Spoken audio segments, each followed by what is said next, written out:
बुलढाणा लोकसभा मतदारसंघातील शिवसेना शिंदे गटाचे उमेदवार प्रतापराव जाधव यांच्या विजयासाठी शिंदे गटाचे शिवसैनिकांनी खामगाव येथून श्री संत नगरी शेगाव पर्यंत 30 मे रोजी पायदळ वारीचे आयोजन केले होते।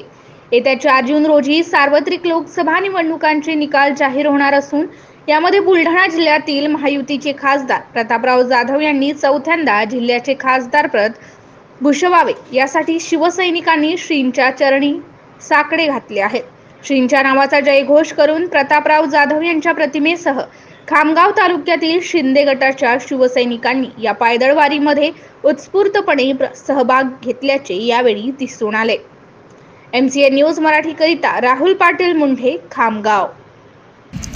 आम्ही सर्वजण मेकर, लोणार, राजा, जळगाव राजा तालुक्यामधनं सर्व शिवसैनिक तथा भूमिपुत्र खासदार प्रतापराव जाधव साहेब यांच्यावर प्रेम करणारी मंडळी ते परत एकदा निवडणुकीच्या रिंगणात उतरले असताना त्यांच्या विजयासाठी संत श्री गजानन महाराजांच्या चरणी त्यांच्या विजयासाठी साकडं घालण्यासाठी आम्ही सर्वजण चाललेलो आहोत। या जिल्ह्यातील तमाम शेतकऱ्यांचे जीवनमान सुधारण्यासाठी तसंच या जिल्ह्याच्या विकासासाठी परत एकदा खासदार प्रतापराव जाधव साहेब निवडून येणं आवश्यक आहे।